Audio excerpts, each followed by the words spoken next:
বাজারে বোতলজাত সয়াবিন তেলের সরবরাহ ঘাটতি, এখনো নিয়ন্ত্রণে নেই আলুর বাজার। আগামী সপ্তাহে কমতে পারে চালের দাম। ঢাকার বিষাক্ত বাতাসে মারাত্মক স্বাস্থ্য ঝুঁকি, দূষণ কমাতে স্বল্প ও দীর্ঘমেয়াদী পদক্ষেপ নেয়ার তাগিদ গবেষকদের। দেশের সংখ্যালঘু সম্প্রদায় আগের চেয়ে বেশি নিরাপত্তা পাচ্ছে। ভয়েস অব আমেরিকার জরিপ, কঠিন পরীক্ষায় আইনশৃঙ্খলা বাহিনী। এবং পলিথিনের ব্যবহার নিয়ন্ত্রণে উৎপাদন পর্যায়ে অভিযান অব্যাহত রাখার ঘোষণা পরিবেশ অধিদপ্তরের। বিকল্প ব্যাগ তৈরির পরিকল্পনা।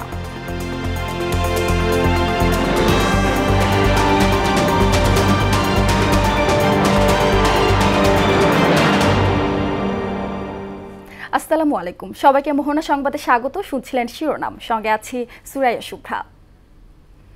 এবার বিস্তারিত। পেঁয়াজ ও চালের বাজার নামতে শুরু করলেও নিয়ন্ত্রণে আসছে না আলুর দাম। পাইকারিতে ৫৫ থেকে ৭০ আর খুচরা পর্যায়ে আলু বিক্রি হচ্ছে ৭৫ টাকার উপরে। এছাড়াও খুচরা বাজারে সংকট তৈরি হচ্ছে বোতলজাত সয়াবিন তেলের। উৎপাদন এবং আমদানি স্বাভাবিক থাকলে চালের দাম কেজিতে ২ থেকে ৩ টাকা কমতে পারে বলে জানান ব্যবসায়ীরা। এমআর আসাদের রিপোর্ট। বেশ কয়েকদিন ধরেই ঊর্ধ্বমুখী আলুর বাজার সহসায় নিয়ন্ত্রণে আসবে এমন লক্ষণও নেই। পাইকারি বাজারে দেশি আলু ৬৮ থেকে ৭০ আর ভারতীয় আলু ৫৫ থেকে ৬০ টাকায় বিক্রি হচ্ছে প্রতি কেজিতে। আর দেশি পেঁয়াজ ১০০ থেকে ১১০ টাকা, আমদানি করা পেঁয়াজ ৬৫ থেকে ৮৫ টাকায় বিক্রি হচ্ছে। ইন্ডিয়ান পেঁয়াজ আপনার ৮০, ৮৫, মিশর ৭০, ৭৫, চায়না ৬৫, আর বাংলাদেশে পেঁয়াজ ১০০ টাকা। ২ দিন আগে বলছে যে ভারত পেঁয়াজ দিবে না, তার বাদে একটু হইহাল্লা করে শ্যামবাজারে মনে করেন কেজিতে ১৫-২০ টাকা বাইরে গেছে। আর এটারে বাড়তিও বলা যায় না, ওই মালের রেটটাও বেশি ছিল, তার বাদেও ভয়ে রেট কমে গেছে। ব্যবসায়ীদের আশা, আমদানি ও দেশি চালের সরবরাহ স্বাভাবিক থাকলে আগামী সপ্তাহে কেজিতে ২-৩ টাকা কমবে চালের পাইকারি বাজার। এলসি আসা বাজারে কিন্তু আপনার মনে করেন যে প্রভাবটা যেটা পড়ার কথা সেটা কিন্তু আমরা পাচ্ছি না। কেন জানেন, আপনার নতুন ধানের তো আমরা এমনি কম পাচ্ছি, তো সেক্ষেত্রে এলসি আমাদের তো দরকার না, আমাদের দরকার ইন্ডিয়ান মিনিকেট যেটা ভালো মানে এটা ৭০ টাকা বিক্রি করতেছি হোলসেল।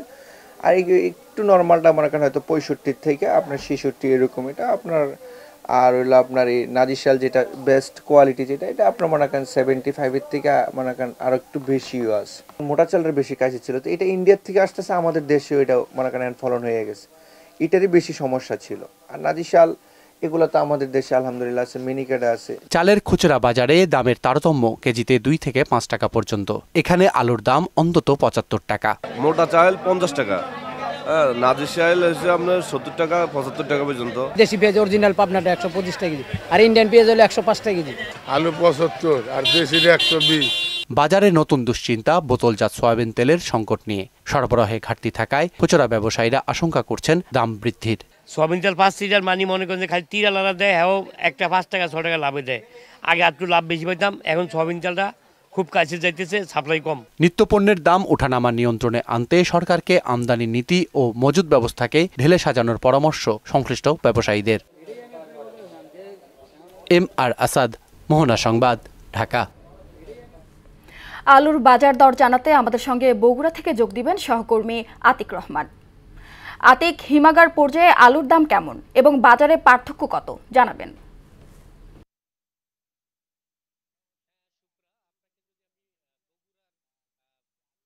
বাজারের অস্থিরতার বিষয়ে একটু জানাতে চাই। আমি একটু পেছনে ফিরে বলতে চাই যে গত ফেব্রুয়ারি মার্চের যে আলুর উৎপাদনের সময়, সেই সময় কিন্তু ব্যবসায়ী ও মজুতদাররা আলু প্রতি কেজি কিনেছে ২০ থেকে ২২ টাকা দরে, এবং সেই কেজিতে বস্তার খরচ, ক্যারিং খরচ সহ এবং হিমাগার ভাড়া সহ তাদের আরো ৮ টাকা কেজি, বলা যায় যে ২৮ থেকে ৩০ টাকা কেজি তাদের আলু ক্রয় করেছে তারা। এবং তারা হিমাগারে রাখার পরে এখন যে দামে বিক্রি হচ্ছে সেটা বলা যায় যে প্রতি কেজি ৫৫ থেকে ৬০-৬২ টাকা কেজি দরে তারা আলু বিক্রি করছে। আরেকটি বিষয় আমি আপনাকে একটু জানাই রাখি যে গত মাসেও কিন্তু আলুর দাম কিছুটা কম থাকলেও এই মুহূর্তে কিন্তু আলুর দাম বলা যায় যে তাদের যে সব মিলিয়ে খরচ তার চেয়েও কিন্তু দ্বিগুণ দামে আলু বিক্রি হচ্ছে বিভিন্ন কোল্ড স্টোরে, এবং পাইকারিতেই প্রায় ৫৫ থেকে ৬৫ টাকা কেজি পাইকারি আলুই খুচরা ব্যবসায়ীরা কি তারা ক্রয় করতেছে স্টোর থেকে, এবং তারা কিন্তু খুচরা বাজারে সেটা ৭০ থেকে ৭৫ টাকা করে বিক্রি হচ্ছে। আমি আরেকটু আপনাকে জানিয়ে রাখি যে বগুড়া এবং জয়পুরহাট এই অঞ্চলটি হচ্ছে আলু উৎপাদনের জন্য বিখ্যাত একটি অঞ্চল। এই অঞ্চলের ৬১টি হিমাগারে প্রায় ৫,২০০ মেট্রিক টন আলু তারা হিমাগারে রেখেছে। আমি এই সংকটের বিষয়ে কথা বলেছিলাম, স্টোর মালিকগণ যেটা বলছেন যে এটা এই মৌসুমে নতুন আলু আসার এই মৌসুমে আলুর সংকট দেখা দেয় এবং হিমাগার গুলোতে এখন বীজ আলুর সংরক্ষিত আছে বেশি, এই কারণ তারা দেখাচ্ছে। তবে আমি কথা বলেছিলাম অনেকের সাথে, এই ব্যবসায়ী সংশ্লিষ্ট সাথে, তারা যেমনটি বলেছেন যে প্রত্যেকবার যেমন রকম আলুর দাম নিয়ন্ত্রণে ভোক্তা সংরক্ষণ অধিদপ্তর অভিযান চালায়, এবার কিন্তু সেই রকম অভিযান তাদের চোখে পড়েনি। বলা যায় যে বগুড়া আর যে এই আলুর যে তারতম্য দাম, এই সংকট থেকেই বা এই একটা সিন্ডিকেট থেকেই এটার এই সংকট তৈরি হয়েছে বলে মনে করেন সবাই। শুভ্রা, বগুড়া থেকে এই ছিল আপনাকে ধন্যবাদ। সর্বশেষ মেগা সিটির ঢাকার বিষাক্ত বাতাসের অতি সূক্ষ্ম বস্তুকণার সংস্পর্শে বাড়ছে হাঁপানি, শ্বাসকষ্ট ও সর্দি কাশির মতো রোগবালাই। যেসব এলাকায় বায়ু দূষণ বেশি সেখানকার মানুষ ভুগছেন অতিমাত্রার বিষণ্ণতায়। বায়ু দূষণ বর্তমানে বড় ধরনের স্বাস্থ্য সমস্যা এবং আর্থিক ক্ষতির কারণ হয়েছে উল্লেখ করে নীতি নির্ধারকদের বিভিন্ন মেয়াদে পদক্ষেপ নেওয়ার তাগিদ দিয়েছেন গবেষকরা। বায়ু দূষণ নিয়ে আরিফ হোসেনের ক্যামেরায় উষা ফেরদৌসের 2 পর্ব ধারাবাহিক প্রতিবেদনের শেষ কিস্তি আজ। বিশ্ব স্বাস্থ্য সংস্থার নির্ধারিত মাত্রা থেকে 1% দূষণ বাড়লে বিষণ্ণতায় ভোগা মানুষের সংখ্যা 20 গুণ বেড়ে যায়। অথচ শীতকালে ঢাকার বাতাস সহনীয় মাত্রার তুলনায় অন্তত 16 গুণ বেশি দূষিত থাকে। গবেষণা মতে দূষণপ্রবণ এলাকাগুলোর প্রায় 14% বাসিন্দা বিষণ্ণতায় ভুগছে। ঢাকার বাতাসে যেসব ক্ষতিকর পদার্থ আছে তার মধ্যে অন্যতম অতিরিক্ত সীসা, মাইক্রোপ্লাস্টিক এবং ভারী ধাতু। মাথা ব্যথা, কান ব্যথায় ভুগতেছি ধুলাবালির কারণে। এই ধুলাবালিতে অনেক অসুস্থ হয়ে পড়ছিলাম, প্রায় 10-12 দিন চিকিৎসা করছিলাম। কলকারখানা বা লোকাল যানবাহন এগুলো তো আমরা বাদ দিতে পারবো না, কিন্তু অবশ্যই আমাদের এগুলোর বিকল্প প্রতিকার করা লাগবে। স্বল্প ও দীর্ঘমেয়াদী উচ্চমাত্রার বায়ু দূষণে হৃদরোগ ও ফুসফুসের ক্যান্সার পর্যন্ত হতে পারে, আর 30% স্ট্রোক ও 32% হার্ট ফেইলিয়রের কারণ বায়ু দূষণ। ঢাকা শহরের বাতাসে carbon dioxide, carbon monoxide, ozone, nitrous oxide এবং সালফার ডাইঅক্সাইড এগুলোর মাত্রা স্বাভাবিকের চাইতে, হেলদি এনভায়রনমেন্টের চাইতে অনেক বেশি। এই জিনিসগুলোকে ডিরেক্টলি কিছু রোগের সাথে আসলে লিঙ্ক পাওয়া গেছে, যে তার মধ্যে অন্যতম হচ্ছে COPD, asthma, stroke, ischaemic heart disease, cataract এবং ডায়াবেটিস। প্রায় 1/3 অ্যাজমার মূল কারণ বাতাসের অতি সূক্ষ্ম বস্তুকণা। গবেষণায় সম্প্রতি ডায়রিয়া ও কলেরার মতো পানিবাহিত কিছু রোগও বায়ু দূষণের কারণে হয়ে থাকে বলে প্রমাণিত হয়েছে। প্রত্যেকটা গ্রিনহাউস গ্যাসের ইম্প্যাক্টটা আমাদের সরাসরি হেলথের উপর আছে। এখন সবচেয়ে একটা অন্যতম হলো রেসপিরেটরি, যেটা ব্রিথিং প্রবলেম। এটা বাংলাদেশের ম্যাক্সিমাম মানুষের ক্ষেত্রে প্রবলেমটা দেখা যাচ্ছে। ফরেস্টের পরিমাণ যেহেতু শহর অঞ্চলে কম, আশেপাশের যে ওয়াটার এলাকা আছে ওয়াটারে অ্যাবজর্ব করে নেয়, সয়েলে অ্যাবজর্ব করে নেয় এই কার্বনগুলো। কিন্তু যেহেতু আমার সয়েলের পরিমাণ কম ঢাকা শহরে, তারপরে ওয়াটার বডিসের পরিমাণ কম, তাহলে কোথায় যাবে? এটা মানুষের শরীরে অনেক অ্যাবজর্ব হচ্ছে কিছু কিছু, যেহেতু তার অন্যান্য অল্টারনেট পাচ্ছে না। ঢাকার বাতাসে অতি সূক্ষ্ম পদার্থ স্বাভাবিকের চেয়ে 5 গুণ বেশি ভেসে বেড়াচ্ছে। বিশেষজ্ঞরা বলছেন নীতি নির্ধারকের উদাসীনতায় পরিস্থিতি কেবল অবনতির দিকে যাচ্ছে। উষা ফেরদৌস, মোহনা সংবাদ, ঢাকা। ময়মনসিংহ বিসিক শিল্পনগরীতে কীটনাশক রাখার গোডাউনে অগ্নিকাণ্ড হয়েছে। সকাল 10টার সময় আগুনের সূত্রপাত হয়। ময়মনসিংহ ফায়ার সার্ভিসের উপপরিচালক মোহাম্মদ মতিউর রহমান জানান, ফায়ার সার্ভিসের 11টি ইউনিট আগুন নিয়ন্ত্রণে কাজ করেছে এবং আগুন নিয়ন্ত্রণে আনা হয়েছে।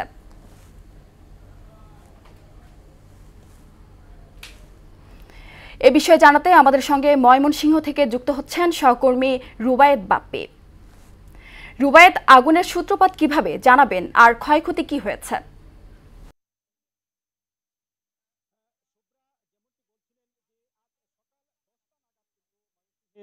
বিসিক শিল্পনগরী যেটি সেখানে কিন্তু এক গোডাউনে আগুনের সূত্রপাত ঘটে। তো আমরা যেটি জানতে পেরেছি যে হেকেম বাংলাদেশ নামক কৃষি পণ্যের যে একটি গোডাউন, সেই গোডাউনে প্রথমে আগুন লাগে এবং ফায়ার সার্ভিস সহ স্থানীয় লোকজন সেখানে এসে কিন্তু প্রায় 2 ঘন্টার চেষ্টায় আগুন নিয়ন্ত্রণে এনেছে। তো আমরা কিন্তু এই যে হেকেম বাংলাদেশের যে ম্যানেজার, ওনার সাথেও আমরা কথা বলেছি। আমরা জানতে চেয়েছিলাম যে এই যে আগুন লাগার কারণে এই যে প্রতিষ্ঠানে কি পরিমাণ ক্ষতি হয়েছে, এবং তারা কিন্তু বলছেন যে এখন পর্যন্ত কিন্তু তারা ক্ষতির পরিমাণ বলতে পারছেন না, তবে পরবর্তীতে তারা হিসেব নিকেশ করে তারা এটি জানাতে পারবেন। আমরা ফায়ার সার্ভিস এখানে দেখেছি আগুন নিয়ন্ত্রণে কাজ করেছেন। এখানে বাংলাদেশ সেনাবাহিনীর সদস্যরা এখানে এসেছিলেন, র্যাবের সদস্যরা এসেছিলেন, পুলিশের সদস্যরা এসেছিলেন, প্রশাসনের পক্ষ থেকে কিন্তু এখানে এসে সেই আগুনের যে দেখভাল করেছেন এবং আগুন নিয়ন্ত্রণ করার জন্য যতটুকু করা দরকার ততটুকু কিন্তু এখানে করেছেন। এখানে উৎসুক জনতার ভিড় আমরা লক্ষ্য করতে পেরেছি। তো এখন কিন্তু আগুন পুরোপুরি নিয়ন্ত্রণে রয়েছে, তবে এই আগুনের ঘটনায় কোনো হতাহতের ঘটনা ঘটেনি। তবে সবচেয়ে যে বিষয়টি হলো যে এটি একটি কীটনাশকের গোডাউন, যে কীটনাশকের যে একটি যে গন্ধ, যে পুরা যে গন্ধ, সেটি কিন্তু এখানে বাতাসের সাথে মিশে গেছে। তাছাড়া এই এলাকায় কিছুক্ষণ আগেও কিন্তু একটি আতঙ্ক বিরাজ করছিল। তো এখন পর্যন্ত আগুন নিয়ন্ত্রণে আছে। শুভ্রা, এই ছিল আমার কাছে ময়মনসিংহের মাসকান্দা থেকে আগুনের বিষয়ে সর্বশেষ। শুভ্রা। রুবায়েত, ধন্যবাদ আপনাকে। অন্তর্বর্তী সরকার দেশের ধর্মীয় এবং জাতিগত সংখ্যালঘু জনগোষ্ঠীকে বিগত আওয়ামী লীগ সরকারের চেয়ে বেশি নিরাপত্তা দিতে পারছে বলে মনে করছেন বাংলাদেশের অধিকাংশ মানুষ। শুক্রবার প্রকাশিত এক প্রতিবেদনে এই তথ্য জানায় ভয়েস অব আমেরিকা। গত অক্টোবর মাসের শেষের দিকে পরিচালিত এই জরিপে 64.1% উত্তরদাতা মনে করেন আওয়ামী লীগ সরকারের আমলের তুলনায় অন্তর্বর্তী সরকার ধর্মীয় ও জাতিগত সংখ্যালঘু জনগোষ্ঠীকে বেশি নিরাপত্তা দিচ্ছে। মাত্র 15.3% উত্তরদাতা মনে করেন বর্তমান সরকার সংখ্যালঘুদের জন্য আগের চেয়ে খারাপ নিরাপত্তা দিচ্ছে। 17.9% উত্তরদাতা মনে করেন পরিস্থিতি আগের মতোই আছে। পলিথিন ব্যাগের ব্যবহার অনেকটা কমে এসেছে। উৎপাদনের পর্যায়ে অভিযান অব্যাহত থাকবে বলে জানিয়েছেন বন ও পরিবেশ অধিদপ্তরের অতিরিক্ত সচিব তপন কুমার। সকাল নিউ মার্কেট বাজারে পলিথিন ব্যাগ নিষিদ্ধকরণের বিষয়ে সচেতনতামূলক অভিযানে এসব কথা বলেন তিনি। পলিথিনের বিকল্প ব্যাগের তৈরিতে কাজ চলছে বলেও জানান তপন কুমার। আরও জানাচ্ছেন হুমায়ুন কবির। প্লাস্টিক দূষণ রোধ করে বর্তমান ও আগামী প্রজন্মের জন্য টেকসই পরিবেশ গড়ে স্লোগান নিয়ে 1 নভেম্বর থেকে পলিথিন নিষিদ্ধকরণে অভিযান শুরু করে বন ও পরিবেশ অধিদপ্তর। পাশাপাশি পাটের তৈরি ব্যাগ ব্যবহারে সবাইকে উদ্বুদ্ধ করা হয়। পলিথিন ব্যবহার বন্ধে রাজধানী নিউ মার্কেট কাঁচা বাজারে সচেতনতামূলক কার্যক্রম পরিচালনা করেন পরিবেশ, বন ও জলবায়ু মন্ত্রণালয়ের অতিরিক্ত সচিব তপন কুমার বিশ্বাস। এই সময় ক্রেতা বিক্রেতারা জানান, বাজারে পাটের ব্যাগের পর্যাপ্ত সরবরাহ থাকলে পলিথিনের ব্যবহার অনেকটাই কমে আসবে।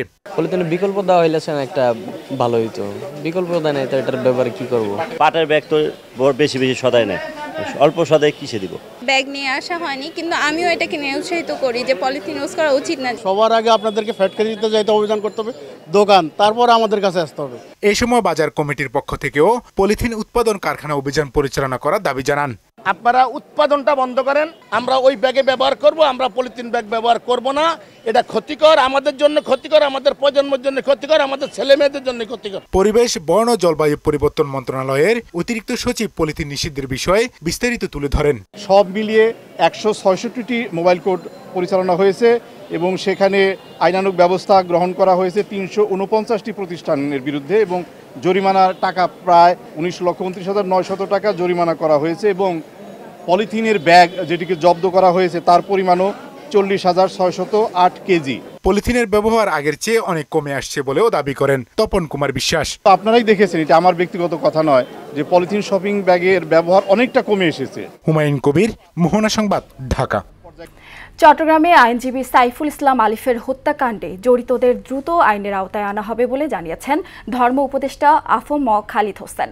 সকালে চট্টগ্রামের লোহাগোড়ার চুন্তির মিয়াপাড়া গ্রামে সাইফুলের কবর জিয়ারত শেষে একথা বলেন উপদেষ্টা। সম্প্রীতি বজায় রাখতে সবাইকে গুজব থেকে দূরে থাকার আহ্বানও জানান তিনি। সরকারের পক্ষ থেকে স্পষ্ট করে বলতে চাই, অ্যাডভোকেট সাইফুল ইসলাম আলিফের যারা হত্যাকারী তাদের আইনের আওতায় এনে তাদের দৃষ্টান্তমূলক শাস্তি দেওয়া হবে। যে কোনো মূল্যে আমাদের গুজব থেকে আমাদেরকে সতর্ক থাকতে হবে। শান্তি, শৃঙ্খলা, সম্প্রীতি, সৌহার্দ্য তাদের অত্যন্ত সজাগ থাকতে হবে। বরগুনার পাথরঘাটার ছোট বড় খাল ও বেড়িবাঁধের গাছ কেটে চলছে জমি দখলের মহোৎসব। দখলের পর সেখানে ভরাট করে বাড়িঘর, ব্যবসা প্রতিষ্ঠান সহ বিভিন্ন স্থাপনা তৈরি করছে প্রভাবশালীরা। অভিযোগ আছে পানি উন্নয়ন বোর্ডের কিছু অসাধু কর্মকর্তা ও বন বিভাগের কর্মকর্তাদের ম্যানেজ করেই নির্মাণ করা হচ্ছে এসব স্থাপনা। যদিও বন বিভাগ ও পানি উন্নয়ন বোর্ডের কর্তারা দুষছেন একে অপরকে। সুমন মোল্লার প্রতিবেদন, জানাচ্ছেন আফরিন পপি। সরকারি নিষেধাজ্ঞাকে বৃদ্ধাঙ্গুলি দেখিয়ে বরগুনার পাথরঘাটা উপজেলায় এভাবেই চলছে খাল ভরাট ও বেড়িবাঁধ দখল। দখলের পর সেসব জায়গায় রাতারাতি গড়ে উঠছে পাকা বাড়ি ও ব্যবসা প্রতিষ্ঠান। তাদের সহযোগিতা করছে খোদ বন বিভাগ ও পানি উন্নয়ন বোর্ডের কিছু কর্তা। দখলের কারণে পানি নিষ্কাশন না হয় বর্ষা মৌসুমে সামান্য বৃষ্টিতেই জলাবদ্ধতায় ব্যাপক ক্ষতির মুখে পড়েছেন অসংখ্য কৃষক। উপজেলার বাদুরতলা বাজার, হরিণঘাটা পর্যটন কেন্দ্র ও টেংরা বাজার সংলগ্ন বেড়িবাঁধ, পদ্মা সুলিস বাজার, চরদুয়ানি বাজার, খলিফারহাট বাজার, কাকচিড়া বাজার সহ সব ইউনিয়নেই একই চিত্র। এ ব্যাপারে প্রশাসনের নীরব ভূমিকায় ক্ষুব্ধ উপজেলাবাসী। আমার সাথে কথা হয়েছে যে টাকা দিলে ফরেস্টার গড় তুলে দেবে। কৃষকের সব জমি ফসল এই নষ্ট হয়ে যেতেছে শুধু এই খাল এই বগাটের জন্য। ঘুষ দিতে হইবে, জায়গা ব্যস্ত হইলে জমি আমার নিজেরটা। টাকা দেবেন ঘর উঠবে, টাকা দেবেন না ঘর ভেঙে জ্বালাই যাবে। এটা সাহেব অফ দ্য অফিস ফরেস্ট ক্ষমতার অপব্যবহার করি অবৈধভাবে ঘরগুলো সব দখল নিছে। সরকারি গাছ কেন উঠলো তার একটা এখানে তল্লাশিও চলে নাই। সরকার যখন জমি চাইবে তখন সাইডে যেতে বাধ্য থাকে। পাল্টাপাল্টি অভিযোগে বন বিভাগ কর্মকর্তারা বলছে পানি উন্নয়ন বোর্ডের কর্মকর্তাদের মোটা অঙ্ক দিয়ে ভূমিদস্যুরা এসব স্থাপনা নির্মাণ করছে। পরিকল্পিতভাবে তারা কিছু বিনিময় করিয়া এই ঘরগুলা উঠায়। আমরা কয়েকবার বাংসি দেন আমাকে বনায়ন, যে ট্যাংরা দেখছেন বাজারের ওই পাশে আমাকে বনায়ন করে, তার ভিতরে বনায়নের ভিতরেও জোর করে ঘর উঠায়। আর পানি উন্নয়ন বোর্ডের কর্তারা অভিযোগের আঙুল তুলছে বন বিভাগের দিকে। ওরা বন বিভাগকে ম্যানেজ করে ঘর তুলতেছে। আমি কয়েকবার ঘর ভেঙে দিয়েও আসছি এবং আমি যৌথ বানিয়েও পাঠাইছি এখান থেকে। এলাকাবাসীর সাথে কথা বলতে পারেন এখান থেকে। দ্রুততম সময়ের মধ্যে খাল পুনরুদ্ধার করে পানির স্বাভাবিক প্রবাহ ফিরিয়ে আনার দাবি উপজেলাবাসীর। আফরিন পপি, মোহনা সংবাদ। আন্তর্জাতিক প্রসঙ্গ। ইসরায়েলি হামলায় মৃত্যুর শহরে পরিণত হয়েছে গাজা উপত্যকা। প্রতিদিন প্রাণ হারাচ্ছে বহু নিরীহ মানুষ। এই হামলায় নতুন করে প্রাণ হারিয়েছে আরও 42 ফিলিস্তিনি। আর যারা প্রাণে বেঁচে যাচ্ছেন তাদের দুর্ভোগের যেন কমতি নেই। অনাহারে বা অর্ধাহারে কাটাতে হচ্ছে জীবন। গাজার জনসংখ্যার 91% তীব্র খাদ্যহীনতায় মানবেতর দিন কাটাচ্ছে। শুধু তাই নয়, সামান্য নিরাপত্তাটুকুও তাদের ভাগ্যে চুকছে না। বিস্তারিত জানাচ্ছেন কাজী শাহরিন। দীর্ঘদিনের ইসরায়েলি বোমাবর্ষণে গাজার ফিলিস্তিনিরা এখন সর্বহারা। লাগাতার স্থল ও বিমান হামলায় গাজা ভূখণ্ড এখন মৃত্যুর নগরীতে পরিণত হয়েছে। নতুন করে এ হামলায় আরও 42 জন নিহত ও 53 জন ফিলিস্তিনি আহত হয়েছে। প্রায় 1 বছরেরও বেশি সময় ধরে চলা অভিযানে গাজায় নিহতের সংখ্যা 4300 ছাড়িয়ে গেছে। গাজার জনসংখ্যার 91% মানুষ তীব্র খাদ্য ও বিশুদ্ধ পানি সংকটে ভুগছে। যারা প্রাণঘাতী হামলার হাত থেকে বেঁচে গেছেন তাদের নিজ বাসস্থান ছেড়ে শরণার্থী শিবিরে মানবেতর জীবন কাটাতে হচ্ছে। দুবেলার খাদ্য ও বিশুদ্ধ পানির যোগান পাওয়াই যেন এখন তাদের কাছে অনেক কিছু। এর মধ্যে ত্রাণ সামগ্রী আটকে দিয়ে ফিলিস্তিনিদের জন্য দুর্ভোগের নতুন মাত্রা যোগ করে দিয়েছে ইসরায়েলি সেনারা। গাজার সাধারণ নাগরিকদের কোথাও নিরাপদ আশ্রয়টুকুও জুটছে না। ফিলিস্তিনি পরিবারগুলো এখনও শরণার্থী শিবিরে যেতে বাধ্য হচ্ছে। বিশেষজ্ঞরা বলছেন এটি জোরপূর্বক স্থানান্তর, যা আন্তর্জাতিক আইনের গুরুতর লঙ্ঘন। নেতানিয়াহু সেনারা শুধু এখানেই থেমে থাকেনি। বস্তুহারা মানুষ নিরাপত্তার জন্য আশ্রয় কেন্দ্রে গেলেও সেখানেও আচমকা হামলা চালিয়ে এক বিভীষিকাময় পরিস্থিতির তৈরি করেছে। বর্তমান গাজার 16% ফিলিস্তিনি বিপর্যয়মূলক পর্যায়ে পৌঁছে গেছে। সাম্প্রতিক এসব হামলা নিয়ে ইসরায়েলি বাহিনী কোনো তথ্য দেয়নি। তাদের দাবি তারা হামাসকে লক্ষ্য করে হামলা চালায় এবং সামরিকদের হতাহতের ঘটনা এড়ানোর চেষ্টা করে। কাজী শাহরিন, মোহনা সংবাদ। শেষ করব মোহনা সংবাদ, যাবার আগে শিরোনামগুলো আরও একবার।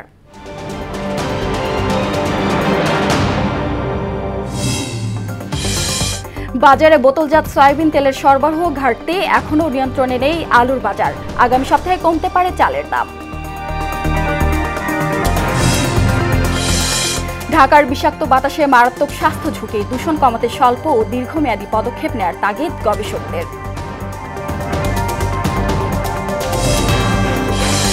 দেশের সংখ্যালঘু সম্প্রদায় আগের চেয়ে বেশি নিরাপত্তা পাচ্ছে, ভয়েস অব আমেরিকার জরিপ। কঠিন পরীক্ষায় আইন শৃঙ্খলা বাহিনী। এবং পলিথিনের ব্যবহার নিয়ন্ত্রণে উৎপাদন পর্যায়ে অভিযান অব্যাহত রাখার ঘোষণা পরিবেশ অধিদপ্তরের। বিকল্প ব্যাগ তৈরির পরিকল্পনা। এই ছিল মোহনা সংবাদে। পরবর্তী সংবাদ বিকেল 5:30টায়। এর আগে সংবাদ এক নজরে দেখবেন বেলা 3টায়। মোহনার সবশেষ খবর জানতে ভিজিট করুন www.mohana.tv। সংবাদ দেখতে পারেন ফেসবুক, ইউটিউবেও। এতক্ষণ সঙ্গে থাকার জন্য ধন্যবাদ সবাইকে।